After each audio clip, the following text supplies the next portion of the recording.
folks. How's it going? We're here today from StreetSmart. This is Steve Lundgren. I'm here with Nate Streeter. How you doing, Nate? I'm all right. I'm all right. Good. We're here to talk about 5 keys to business success. And we've got some points to put right on the front end of this as sort of a caveat. You have to keep these things in mind as we go, otherwise the points don't apply, or what's the deal? Well, we get asked, and we're helping businesses every day here, and there are things that we get asked, what is it that successful businesses have in common that you guys have seen? Right. And really, there's this list of 5 that we're going to go through are things that I see over and over and over again. Yeah. Good. But there's a few things that we have to say beforehand.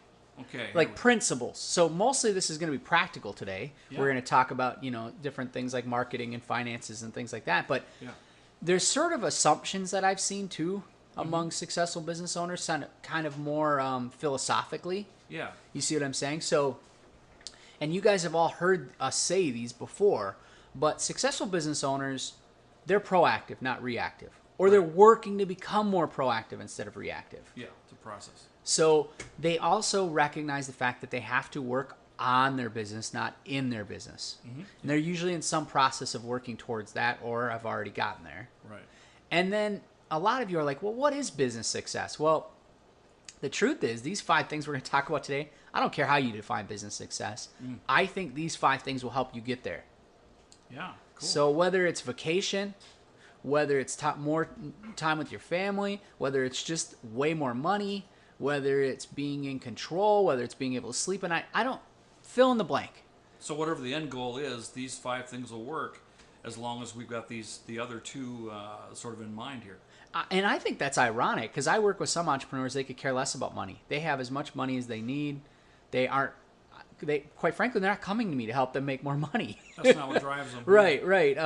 They don't need money. But it's funny because the solution to their problem is the same as the guy who comes to me and says, Nate, I want to make twice as much next year. Interesting. Yeah. So, cool. But let's get into it. Yeah, absolutely. So these are the 5 things we're going to talk about today. Yeah, we've got product, marketing, staff, finances, and analysis. Well, that's an interesting list there. Yep. Wow. Okay. Well, why don't we just launch right into that first point? Yeah. So if you don't have a consistent product, forget about it. UX. What does that stand for?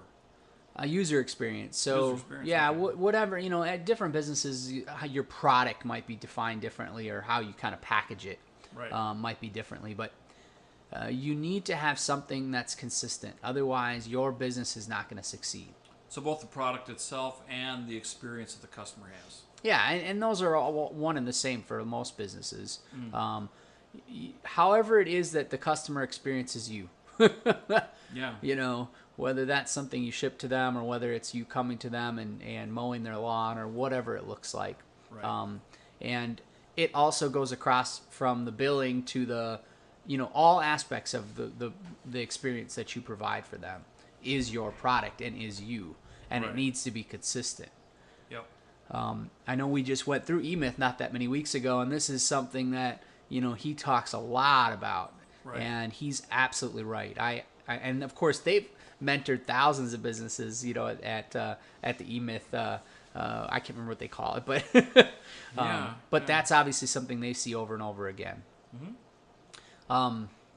So I know that seems like a no-brainer, but a lot of you guys, you run right past this, and then you don't have any systems in place to make sure you're getting a consistent product. So again, part of it is creating the systems to measure that you have a consistent product and a consistent experience. So what kind of things do you think you would measure in these 2 areas? I think there's lots of different ways to measure it. It really depends on the product. So if you have a service that you provide, sometimes that's just simply setting up a customer feedback loop. Sometimes it's about setting up some quality control measures. There's lots of different ways you can do that with managers or with a variety of different things. So it can mean a lot of different things, but you need some kind of system that just runs, that helps you measure it and watch it every day. Because see, what happens too about this, what I've seen is people grow and they don't have these kinds of things in place, and then maybe this slips a little bit every week, and then they don't even notice it until it's too late. Yeah. And it seems like a really big issue on both of these is kind of what happens if something goes wrong. Yeah. You've got to return. Somebody wants to return something. They're unhappy. There's some kind of problem, and how do you deal with that? Right. And and of course, they're going to tell everybody about how you respond. So, because they're emotionally charged, and emotionally charged people, tell everybody about it. So you either have the chance to make their day, or have them complain about you to everybody else. So I think that's a pretty obvious thing of which of those two you should pick. Yeah. But you need systems in place to make sure that happens. And you need your staff to be empowered to make all that happen too. Yeah, and these days it seems like a lot of this stuff plays out in public. Oh, everything plays out in public, yeah. So yeah, and the only people that are going to say anything about you online, unless you ask, which again we could talk about in another video, but are either they love you or they hate you. So you have to be concerned about that. Yeah, if they don't have one of those, there's hardly a reason to leave you a message, is there? Yeah, yep. Yeah, I thought it was okay. Yeah, exactly. Don't get too many of those. Well, let's talk about marketing. I think if you were going to pick one of these things and say, Nate, what is it that has made successful businesses you've seen over the years more successful? Mm-hmm. It's not just smart marketing that you track. That second point that we have there, adjustable supply, that's huge. Yeah, let's talk about that. I mean, for any of you guys who've done coaching with me, you guys are going to know that I just hit everybody over the head with this. But it's because I think it's such an important part of. It's very hard to have granular control over your staffing, over supply, demand for your product, over other parts of your business, okay? So you're talking about the amount of time and energy it takes to make changes in those areas? Right, exactly. Like, yes, you can ramp up staff, and we'll talk about some of the, staffing in a second. Right. But you're never going to be able to get the kind of control that you could get with marketing. So and the reason I'm bringing this up is that you need to have some controls of your business that you can respond quickly to. Right. Because if you can't respond quickly with certain parts of your business, then you're always going to be reactive instead of proactive. And you're, so marketing is an area where I have been able to help, and I've seen businesses even that I don't work with from a coaching standpoint that are smart have a lot of control of this. So you're talking about the ability to be able to turn it on and off? Right, exactly. Yeah, turn it on, turn it, off, turn it up in certain areas, turn it down in certain areas, do all kinds of different things with it. Have things prepared in case the market changes. You just have so many different possibilities when it comes to marketing. The ability to watch your competitors and see what they're doing and see what the market's doing and be able to react quickly to those different things. So in a sense, you're adjusting the rate at which customers are coming at you. Yes, and what I'm telling you is smart businesses have, when I say adjustable supply, the only way you can ever have adjustable supply is if you can get more than you need. Yeah. So you need to create a system where you can get more marketing than you need. Right. And if you're not there right now, I can tell you right now, that's a big problem, because if you don't have control of your marketing, the other thing is it's towards the top of the funnel, right? Mm-hmm. So if you kind of think of things in terms of a funnel, and your staff and your, consistency of product and everything is down the funnel. Well, if you're not pouring enough sand in, right, you're going to lose money. If you're pouring too much sand in, it's likely that, you're not going to have that consistent product, or your staff's going to be overworked and they're going to start leaving, or, all these different things. So, but with the ability to take control of your marketing, all of a sudden you can make sure the right amount of sand's going into that funnel, and not overloading it, or not being too little. Right. And so you got to get control of this. So it's kind of compensating the typical bottleneck problem. Yes, every business has bottlenecks. You and I have talked about this before, Steve. In fact, you don't want to avoid bottlenecks. You want to take advantage of them. Right. And that's exactly what this is. You create your own bottleneck and control it. That you can control. Yep. Exactly. And so then all of a sudden I can control it, and this is the one that you can control the most. You guys have heard us talk about tracking a million times, so you don't need to hear us probably talk too much about that. But track everything. Get rid of the stuff that's not working. Push money towards the stuff that is working. Push money towards the stuff that you can control more. Right. So that means that when we say tracking, we're talking about gathering data on the response rates for different marketing and exactly. that sort of thing. Yep. And we've gotten very good at that over the last 4 or 5 years. So We can Yep. help you set up systems for all those different things. Yep. Absolutely. So it's point 3. Staffing. Oh, and we already hinted at that one a little bit. Right. It was on our list. So Same thing. You guys, so many of you are so reactive, not proactive. And then all of a sudden, you wonder why you're in such a pinch. You've got to create hiring pipelines. People are going to quit. They're going to get a better position. Your competitors are going to hire people away. They are going to move across the country. They're going to steal from you. So what would be the opposite of having a hiring pipeline? What does that look like? Basically just reacting to everything that happens in your business and constantly running around in circles like most of you guys are doing. So like half the staff just walked off the door, and now you got to think about, well, should we run an ad, or what we should? Exactly. Get very reactive. Exactly. And then all of a sudden you're 6 weeks away from being able to fill that position. And the phone's ringing. Boy. Right. Oh, boy, oh, boy. So you need to have a pipeline so that you always have some people who could be doing what your current staff's doing, or at least the ability to hire somebody that can do that. Right. So I get it. When you're small, this is a little more tricky. But you need to start thinking strategically about this even when you're small. Yeah, Start setting up the systems thinking like, hey, I'm going to need this at some point. I want to start having this correct. And then the strategies with staffing is, you and I have talked about this, and again, for those of you that are in coaching relationships with me, you probably hate this because I bang you guys over the head with this, but you never want to be running at full capacity, really, or very rarely. So part of your staffing strategy is recognizing that people get exhausted if they work too hard, recognizing, that they need to be patted on the shoulder, the positive and negative reinforcements, the 1-minute manager kind of stuff. If you guys have read that book.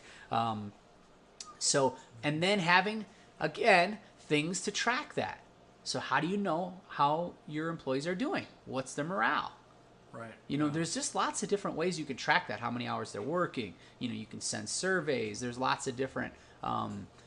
but I think more than that, you need to have some connection on the ground with knowing kind of what's happening there and what their productivity is. And part of your staffing strategy also needs to be, if you have bad apples, you need to get rid of them quickly because they make the whole carton go bad.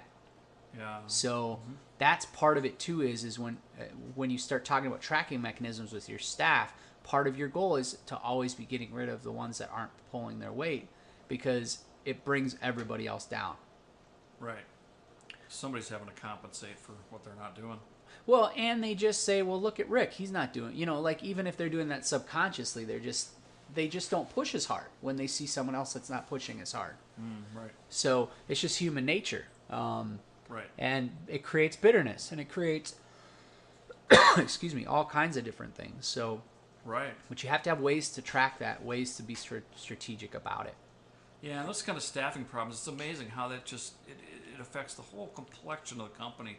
I mean, I've literally had the experience where I've walked into an office somewhere or a company, and I can just feel it in the air. Yep. It's thick, like you can cut it with a knife. That if something's bad and heavy, and you just know that something's not right. Right. And other companies, you walk in and you get a light kind of feel, and everybody's upbeat, and it just makes such a difference. Yeah, I mean, I was just in a plant the other day. Same thing happened to me. I asked somebody to do something for me, and the first thing they said out of their mouth was, "I'm not trained to do that. I can't do that. We're not allowed to do that. The person who's allowed to do it won't be here for another 90 minutes." And then you could just sort of see that everybody sort of ran the plant like that there. Nobody was empowered. And I'm just thinking like, oh my goodness. I didn't need to see any more. Like, I saw exactly why they weren't, just in a blink of an eye, I could see that, this plant is not efficient at all, and they're probably not making money. Yeah. Don't even show me the books. Like, I don't even need to. So, yeah. Well, let's get into this next one. 4, finances. Oh, boy, yes. Biggie, huh? Well, so many of you guys, you say, I have a cash flow problem. The next person who says that to me, I'm going to strangle him. I'm just going to tell you that right now. And I think we talked about this before. My grandma's so smart. She said, I remember once when I told her we had a cash flow problem. Yeah, that's great. And she said, I said, it takes me, some of my customers don't pay me for 60 days. And she looked me square in the eye. She said, well, what were you doing 60 days ago? And, there's just so much truth to that, and the thing about finances is if you're not strategic about this, I don't feel bad for you. first of all. You need to be thinking about it and being strategic about it. If it takes time for your customers to pay you, if there's going to be a delay, be thinking about that in all of your costs. And, you just have to be proactive with your cash flow. You're never going to have success in your business unless you can be proactive with your cash flow. And I think ideally become your own bank. Interesting. Because so many companies that I've seen over the years, what ends up happening is they just become, really your business exists to make money for the bank.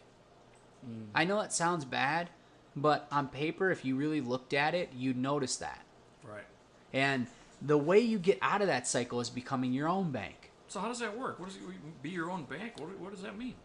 It means having enough cash in the bank where you can, if your business grows, you have enough cash to make make those things happen. So the increased costs that go along with it before you get the cash. So you can move it around. Right. Or if the other thing about it is the opposite happens, where if you have a downturn and you aren't able to react quite quick enough, of course we want to try to set up as much as we can, you have money there where you're not needing the bank. Yeah. So it goes both ways. Sounds like what I do with my personal finances. Yeah, there you go. As soon as I make a deposit, I push as much as I can into savings, because anything that sits in the checking account is in harm's way. There you go. Well, we won't get into that too much because I don't want to incriminate your. But no, that's perfect, Steve. You're right. And so, but having a plan, a financial plan, and being able to measure it from week to week. Yep. Knowing, if you're in a pipeline type business, knowing what's happening, what's coming up, then you can react and not, be more proactive instead of reactive. Right. Same thing with cash. Gosh, 4 weeks from now I'm going to be low on cash. You don't need to know that the week that it happens. Are you kidding me? Yeah. That tells me you really don't have control and you're not doing this correctly. Yeah. You should have known this 4 weeks ago. You should have had good pipeline things in place. So then it becomes something you don't think about every week.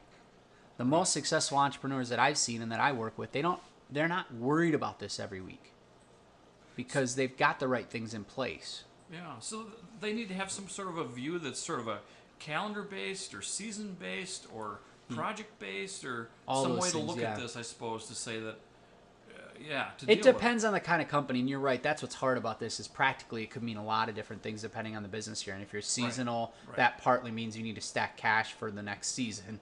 Right. If you are in a business where you have extreme amounts of cash that's required before you start a project and you have big ups and downs, that means recognizing that and realizing where your cash needs to be when. So, yes, often it is about calendaring. That's what you're talking about and being proactive that way. But it can mean other things too. It's thinking about your assets correctly and understanding how that works into things too. And knowing, I'm not saying you never want to work with banks. I get it. Sometimes banks are a necessary evil, but recognize that you don't want them to really be the one that's profiting. You want to be the one that's profiting. Right. Is there a way you can get away without their services? Right. Things you can do for yourself. Right. Particularly, I'm much more comfortable with asset-related bank relationships. And actually, ironically, banks are more comfortable with that too. But when you're financing for things like your accounts receivable and your or your staff, and that's just a dead end. Pretty soon you're gonna your profits are going to them. Yeah. Robbing Peter to pay Paul. Exactly. Yeah. So that's usually a big red flag as far as I'm concerned. If you're feeling like you need to use a bank for that. Now, part of that could be that you don't have right systems in place to make sure you're making money. So that's part of this too, is just analyzing that. But you have to get to the point where you're in control of this. Right. Wow. So what's point 5? We talked about systems earlier. So really point 5 is about analysis. So it's analysis of system data. So I know you guys are all small business owners. Most of you are entrepreneurs. You in a lot of ways, I have a few of you that like numbers. I always enjoy talking with those guys. But most of you hate this kind of stuff. I get that. But don't let that stop you from setting up the systems. In fact, I would say what you need is a bigger system that takes all that data each week. It creates the data and then puts it in a way where you only need to spend a few minutes each week to look at it. You guys have probably heard KPIs, key performance indicators, or other, I don't know how many of you guys are the MBA types here, but But those are the same. This is basically what I'm talking about. Is you need things you look at quickly. We call it a scorecard at Paperboy and StreetSmart. So, but it's the most important things that really tell you everything that's happening from all those areas that we just talked about each week. So really, when it comes to tracking, there's two aspects. There's the collection of data, and there's the analysis of data. Right. And quite honestly, I would like to have it so that your staff or companies, like StreetSmart, are mostly doing the collecting. Mm-hmm. And so you're not having to spend the whole week doing that. Right. I want you to be innovative. I want you to be smart. I want you to be empowering and, be a leader and, just those things. You can't just be sitting in an office all day analyzing numbers. So you have to have a system where it only takes you a few minutes every week. But yet it still allows you to be proactive instead of reactive. So if you got some help with something like that, you could spend your time just looking at something that's a red flag and needs attention. Bingo. Yeah. Right. And it's easy to measure your effectiveness on this front too, because if you feel like you're not having to dig into things as much, or you're trusting those systems of tracking and stuff more and more from month to month, that's a very good sign that you've got good things in place and that, you're able to be very proactive with it. So.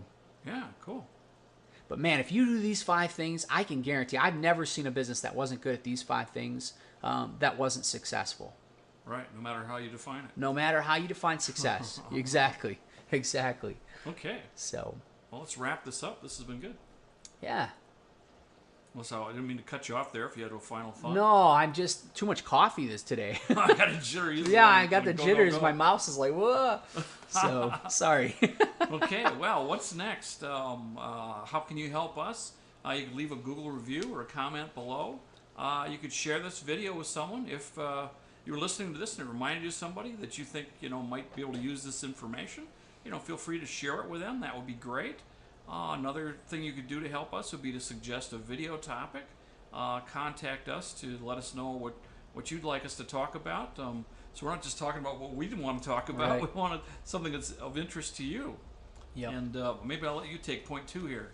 Yeah, I think, if anything resonated with you today and you said, gosh, I really need those things. I'm being, I'm just reactive. I'm not proactive. My finances are out of control. Or you'd just like to see more control in these areas. And certainly you'd like success, whatever that means to you. Yeah. I'd love to sit down and help you develop a strategic model. And it's always free for us to take a look and see what we can do for you. So there's really there's no obligation. And heck, even I think you'd agree with me, Steve, there's probably about once every 6, 8, 10 weeks where we just tell people, look, we're not a good fit.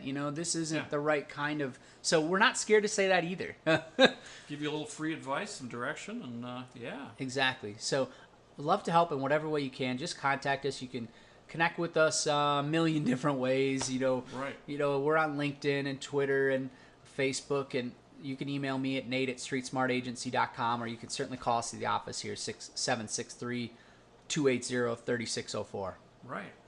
Well, we look forward to hearing from you, and until then, stay well.